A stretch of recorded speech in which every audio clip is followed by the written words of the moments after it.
Shalom, shalom, and Pesach is on its way. So, as we're getting ready for the great moment, let me share with you a story that I hope will throw a little light on the extraordinary nature of Pesach as a festival and what it teaches us about Jewish identity and Jewish history.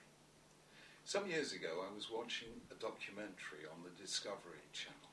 It was about the great temples built by Ramses II, the pharaoh of Egypt that many people think was the pharaoh of Yetziat Mitzrayim, of the Pesach story. And it showed the extraordinary temples he'd built at Luxor, Karnak, Abu Simbel.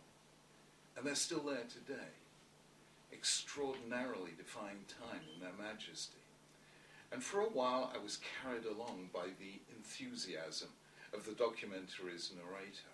And then all of a sudden, I stopped and I thought, hang on, who built those temples? Your ancestors and mine.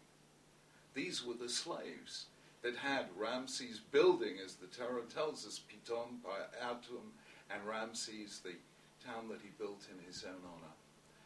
And I suddenly wondered, what would it be like if we could go back in time and actually meet Ramses II? And I imagine myself saying, oh, mighty Ramses, I am a visitor from 3,300 years in the future, and I have some good news for you, and I have some bad news. And curious, he might say, okay, what's the good news? And you say, well, mighty Ramses, there is one civilization now, existing now that will still be alive and strong 33 centuries from now. What's the bad news, he says? Well, the bad news is, it's not going to be you. Who then, he says? And he says, you say to him, Ramses, you see those slaves in the distance laboring at your building works, the people you call the Hebrews, the Abiru, they are going to be alive and well. Everything they believe in will still be strong 33 centuries from now. It would sound like the ravings of a madman. Ramses II was the greatest leader of the longest-lived and most powerful empire of the ancient world. He bestrode the narrow world like a colossus.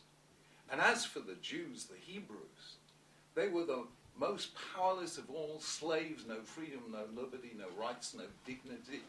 And what's more, we even know what the ancient Egyptians thought of them, because the oldest reference to Israel outside the Bible is on a tablet of stone engraved by his successor, Pharaoh Meneptah, which contains the words, Israel is laid waste, her seed is no more.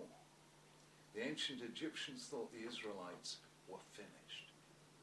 So how was it that this tiny people were able to survive while the mighty empire of Ramses II began a decline and very soon disappeared from the pages of history?